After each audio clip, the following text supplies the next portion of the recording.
नमस्कार. आज आपण बोलणार आहोत होळीच्या दिवशी करायचे खास उपायांबद्दल.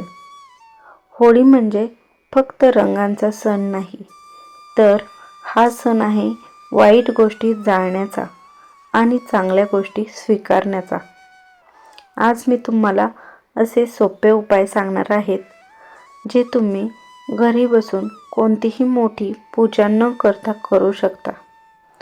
होळिका दिनाचे महत्त्व. पूर्वीच्या काळी प्रल्हाद भक्ताने विष्णूवर श्रद्धा ठेवली आणि होळिकेचा अहंकार जळून गेला, म्हणजेच वाईट शक्तीचा नाश आणि चांगुलपणाचा विजय. म्हणूनच या दिवशी केलेला उपाय लवकर फळ देतात. उपाय क्रमांक 1. संकट दूर करण्यासाठी होळी पेटलेली असताना त्यामध्ये एक नारळ, थोडे तांदूळ, थोडा गूळ हे सगळं होळीत अर्पण करा आणि मनात बोला, माझ्या आयुष्यातील सर्व संकट, आजार, दुःख, अडचणी या होळीच्या आगीत जळून जाऊ दे. हा उपाय केल्याने घरातील नकारात्मकता ऊर्जा कमी होते आणि मन हलकं होतं. उपाय क्रमांक 2. पैशाची अडचण दूर करण्यासाठी 5 सुपारे, एक लाल रुमाल या दोन्ही गोष्टी होळीत टाका आणि मनात बोला, माझ्या घरातील आर्थिक अडचणी दूर होत, माझ्या घरात पैशाचा अभाव राहू नये. हा उपाय केल्याने हळूहळू पैसे आणण्याचे मार्ग बंद होतात आणि उत्पन्नाचा मार्ग सुरू होतो. उपाय क्रमांक 4. वाईट नजर आणि बाधा दूर करण्यासाठी थोडे मीठ, थोडे मोहरीचे दाणे हे दोन्ही होळीत टाका. हा उपाय विशेष करून करा जर घरात सारखी भांडणं होत असतील, वारंवार आजार येत असेल, कामात अडथळे येत असतील. वाईट शक्ती दूर होण्यास मदत होते.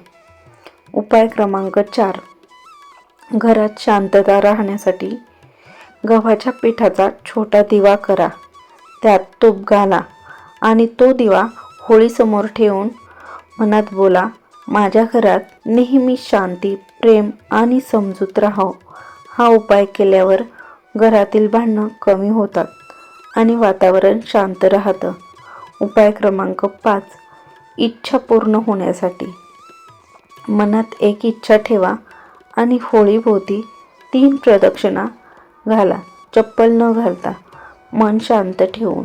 इच्छा चांगली असेल, असं कोणाचं वाईट नको. उपाय क्रमांक 6. आरोग्यासाठी होळीच्या आगीत थोडी हळद, थोडे तांदूळ अर्पण करा आणि मनात म्हणा, माझ्या घरातील सगळ्यांना आरोग्य लाभो, आजार दूर होत. हा उपाय केल्यावर वारंवार आजार येण्याचा त्रास कमी होतो. उपाय क्रमांक 7. कुटुंबात एकोपा राहण्यासाठी साखर आणि गूळ हे दोन्ही होळीत अर्पण करा आणि मनात म्हणा, माझ्या घरात प्रेम, एकमेकांबद्दल आदर आणि समजूत राहू देत. घरात वाद, गैरसमज कमी होत. उपाय क्रमांक 8. ग्रहदोष कमी करण्यासाठी एक काळे तीळ, एक सुपारी होळीत टाका आणि बोला, माझ्या कुंडलीतील दोष शांत होत. विशेष करून शनी, राहू, केतू दोषासाठी उपयुक्त. उपाय क्रमांक 9.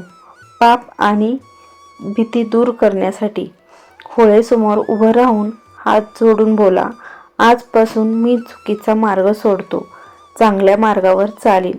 हा मानसिक उपाय आहे, पण खूप प्रभावी आहे. त्यासाठी एक मंत्र बोलायचा. होळीसमोर 3 वेळा मंत्र बोला, ओम नमो भगवते वासुदेवाय नमः किंवा ओम नमो नारायणाय. यामुळे मन शांत होतं आणि उपायाला बळ मिळतं. यासाठी महत्त्वाचे नियम. होळीची राख पायाखाली तुडवू नका, चप्पल घालून प्रदक्षिणा नकोत. होळीला नमस्कार करा. शक्य असल्यास लहानसा नैवेद्य अर्पण करा. होळिका दहन म्हणजे फक्त गोवऱ्या जाळणं किंवा लाकूड जाळणं नाही, तर आपल्या मनातील राग, द्वेष, भीती, दुःख हे सगळं जाळणं आहे. जर आपण श्रद्धेने हे उपाय केले तर नक्कीच आयुष्यात सुख, शांती आणि समाधान येते. जर तुम्हाला हा व्हिडिओ आवडला असेल तर लाईक करा आणि कमेंटमध्ये श्री स्वामी समर्थ लिहा. धन्यवाद. हॅपी होळी.